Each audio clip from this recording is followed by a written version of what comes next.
Olá, meus irmãos, minhas irmãs, a paz do Senhor Jesus Cristo esteja convosco.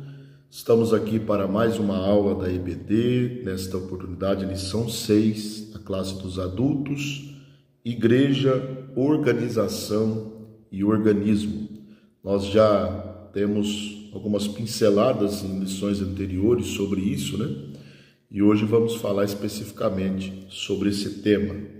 O texto áureo está em Atos capítulo 6, versículo 3, que diz: Escolhei, pois, irmãos, dentre vós, 7 varões de boa reputação, cheios do Espírito Santo e de sabedoria, aos quais constituamos sobre este importante negócio. A verdade prática, a igreja é um organismo vivo, contudo, como toda estrutura viva, precisa ser organizada. A leitura bíblica em classe está em Atos capítulo 6, do versículo 1 ao 7. Ora, naqueles dias, crescendo o número dos discípulos, houve uma murmuração dos gregos contra os hebreus, porque as suas viúvas eram desprezadas no ministério cotidiano. E os 12, convocando a multidão dos discípulos, disseram: Não é razoável que nós deixemos as mesas, nós deixemos a palavra de Deus e sirvamos as mesas. Escolhei, pois, dentre vós 7 varões de boa reputação, cheios do Espírito Santo e de sabedoria, aos quais constituamos sobre este importante negócio. Mas nós perseveraremos na oração e no ministério da palavra. E este parecer contentou a toda a multidão, e elegeram Estevão, homem cheio de fé e do Espírito Santo, e Filipe, e Prócoro, e Nicanor, e Timão, e Pármenas, e Nicolau, prosélito de Antioquia. E os apresentaram ante os apóstolos, e estes, orando, lhes impuseram as mãos. E crescia a palavra de Deus, e em Jerusalém se multiplicava muito o número dos discípulos, e grande parte dos sacerdotes obedeciam à fé. A leitura ela está dividida em 3 pontos, como de costume, né? A estrutura da igreja cristã, igreja, um organismo vivo e organizado, e 3, o governo da igreja nas diferentes tradições cristãs. Então nós temos aqui o primeiro ponto, né? E é sobre isso, essa estrutura que nós vamos estudar hoje. A igreja como organismo. Então, o que é um organismo? O que seria um organismo? Um organismo é um conjunto de órgãos que constituem um ser vivo, né? Vamos pegar o exemplo do ser humano. Há muitos membros no corpo do ser humano, muitos órgãos. Juntando tudo isso, forma um organismo vivo. E a igreja, metaforicamente, ela é definida como o corpo de Cristo. Por quê? São muitos membros, né, formando um corpo com uma cabeça que é Cristo. Se você ler Efésios 5:23, você vai ver que a cabeça da igreja é Cristo. E uma coisa interessante é que os membros do corpo, eles não podem existir fora do corpo. Ou seja, não tem como o meu braço esquerdo, ou o meu braço direito, ou a minha orelha, né, ou o meu pé, ou a minha perna, se eles forem cortados do meu corpo, eles deixarão de viver, né, eles apodrecerão e se desfarão. Mas o corpo continua. Então, o interessante em dizer é que os membros, e agora falando metaforicamente da igreja, eles não existem independente uns dos outros. Ou seja, a igreja é um corpo. E é isso que, às vezes, muitos cristãos não compreendem. A igreja é um corpo. Não tem como ser igreja fora do corpo. Então, aqui já vai uma ressalva, né, sobre o termo desigrejados. Na verdade, não existe crente fora do corpo. Você só é igreja se você estiver no corpo. Você só é membro do corpo de Cristo se você estiver no corpo. Fora do corpo, não há como ser igreja. E aí nós vamos ver no ponto 2, né, a igreja como organização. Então, a igreja primitiva, mesmo que uma organização, digamos assim, simples, existia uma organização. Então, elas tinham uma liderança, que eram os apóstolos, que ensinava esta igreja. Você pode conferir aí Atos 16:4, Atos 2:42, né? Os apóstolos também cuidavam da parte administrativa, eles instituíam lideranças. Nós acabamos de ler na leitura bíblica em classe, né? Eles instituíram os diáconos para tomar conta da área material da igreja. Eles se reuniam em concílio, como Atos 15, para resolver questões do ministério. Então, a igreja primitiva, ela era um corpo, um organismo vivo e também uma organização. É bom ressaltar que não há como ser um organismo vivo sem ser uma organização. Nós temos as igrejas locais, elas formam a igreja de Cristo, a igreja universal, digamos assim, espalhada no mundo todo, a igreja invisível, que nós não conseguimos ver, mas ela está espalhada em todo o mundo. Não há como ser esta igreja se não houver uma organização, tá? Então esse é o subponto 2. O subponto 3, uma mescla disso, né? Organismo e organização.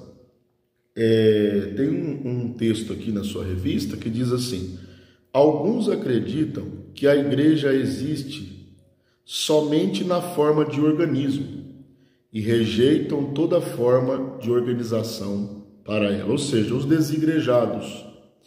Eles entendem que a igreja é um corpo místico de Cristo espalhado no mundo. Ela não precisa de liderança, ela não precisa de organização, ela não precisa dessa estrutura organizacional. Mas isso é um erro. Por quê? Porque não existe organismo sem organização. Dá uma olhada, dá uma estudada no corpo humano. Há uma organização, tudo é sincronizado, tudo é estruturado de uma maneira que o corpo funcione da melhor forma possível. Então não há como ser igreja, não há como ser organismo sem viver em uma igreja, né? Uma comunidade estruturada, uma comunidade local estruturada com uma liderança, com ordenanças, com organização, tá bom?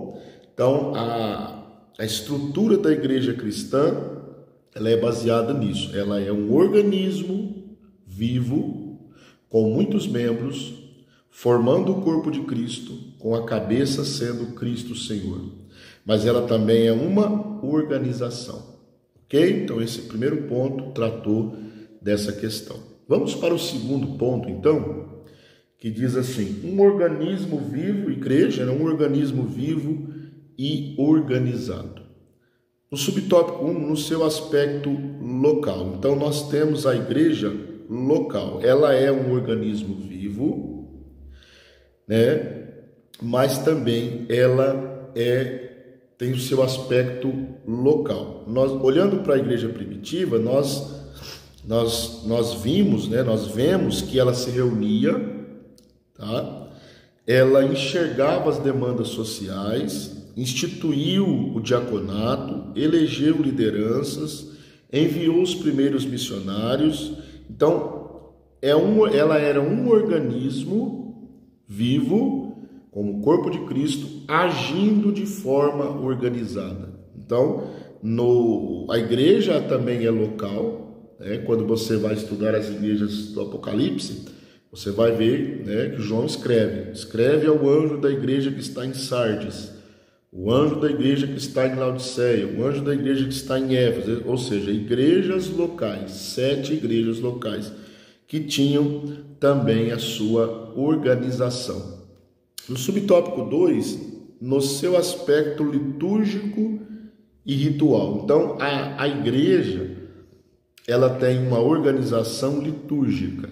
É lógico que aí cada denominação, né, vai ter a sua liturgia própria, né, nós entendemos isso. Cada uma vai agir, vai prestar o culto com uma certa organização, né, às vezes diferente. A Assembleia de Deus, ela pegou mais ou menos um padrão de liturgia, né? Então, nós vemos que uma das diretrizes dessa liturgia no culto, dessa organização, é a ordem, né? Paulo escreve em 1 Coríntios 14:40 que é preciso ter ordem no culto. Então, o culto precisa ter um dirigente, precisa ter começo, precisa ter meio, precisa ter fim, precisa ter oração, precisa ter leitura da Bíblia, precisa ter louvor, precisa ter pregação. Então, essa é uma estrutura litúrgica. Toda igreja precisa dessa estrutura. Já imaginou, né? Todo mundo se reúne ali, não sabe quem vai dirigir o culto, não sabe que hora que vai começar, qual a sequência do culto. Então, Deus ele respeita essa organização litúrgica, né? É lógico que tudo com decência e ordem. Então, nós vimos aqui, então, nesse segundo ponto, ele é menor, né? Que a igreja, ela é um organismo vivo também, mas também uma organização. Ela tem o seu aspecto litúrgico e ritual. Nós temos o batismo, temos a Santa Ceia, temos os cultos, tudo organizado, né? Para a glória de Deus. Ok? Deu para entender esse segundo ponto? Então vamos para o terceiro ponto, que é o governo da igreja nas diferentes tradições cristãs. Então nós temos aí 3 tipos de organização, 3 tipos de governo mais comuns nas igrejas. Primeiro é o episcopal, né? A palavra episcopal vem do grego episkopos, que significa supervisor, né? É o bispo, é aquele que supervisiona. Então, no contexto atual hoje, o episcopalismo defende que Cristo confiou o governo da igreja a uma categoria oficial denominada de bispos ou supervisores. Então, quem adota esse tipo de governo? A Igreja Católica, né, que acredita na sucessão apostólica, que o Papa é o bispo líder geral de toda a igreja, tá? Mas também algumas denominações protestantes também adotam esse sistema, ou seja, o episcopal é aquele que o bispo ele toma, se não toda, a maioria das decisões que regem a igreja. Então esse é o sistema, o governo episcopal. Temos o governo presbiteral, que vem de presbíteros. Presbíteros significa ancião, né, que é a pessoa mais velha. Então, no sistema atual, né, no sistema presbiteral atual, o que acontece? A igreja elege os presbíteros, que formam o presbitério, que é um conselho, né, e esse conselho ele possui autoridade para conduzir a igreja local. Então, no governo presbiteral, quem governa a igreja são os presbíteros, tá? O presbitério, não é o pastor, não é o bispo, é diferente do primeiro governo. É o presbitério. O presbitério é um conselho dentro da igreja que toma as decisões, tá bom? E nós temos também o sistema congregacional. Nesse sistema, o pastor ele é eleito pela congregação. Então, já o nome congregacional, ou seja, é a congregação local que define, né, as diretrizes da igreja. Então, o pastor é eleito e as igrejas locais elas são autônomas nas suas decisões, certo? É a igreja, né, que decide, vota e decide o pastor, decide questões administrativas, tudo é democraticamente aplicado, né? Quem segue esse modelo? Os batistas. A Igreja Batista, ela segue esse modelo, ok? E aí agora você me pergunta, pastor, eu sou assembleiano, então existe o sistema episcopal, existe o sistema presbiteral e existe o sistema congregacional. Qual é o sistema que a Assembleia de Deus adota? Então, no contexto brasileiro, porque no contexto americano é um pouco diferente, né? Mas no contexto brasileiro, a Assembleia de Deus, ela reúne elementos dos dois primeiros tipos de governo, o episcopal e o congregacional, tá? Então, é um modelo híbrido. Há coisas que o pastor, o bispo, ele decide e há coisas que a igreja precisa participar dessas decisões, ok? Então, esse é o nosso sistema. Só recapitulando aqui, 3 sistemas de governo da igreja: episcopal, presbiteral e congregacional. Qual é o modelo adotado pela Assembleia de Deus? É um modelo híbrido, episcopal e congregacional. Algumas coisas o pastor toma a decisão, outras coisas a igreja toma a decisão junto com o seu pastor e o nome do Senhor é glorificado. Amém? Nós vamos encerrar por aqui a nossa lição. Nós aprendemos hoje que a igreja, ela é um organismo vivo, estruturado e organizado. E não podemos esquecer, todo organismo precisa de uma organização, tá bom? E assim nós vamos terminando a nossa aula e eu te espero para a aula da semana que vem, que é a lição 7, o ministério da igreja. Que Deus te abençoe no nome de Jesus.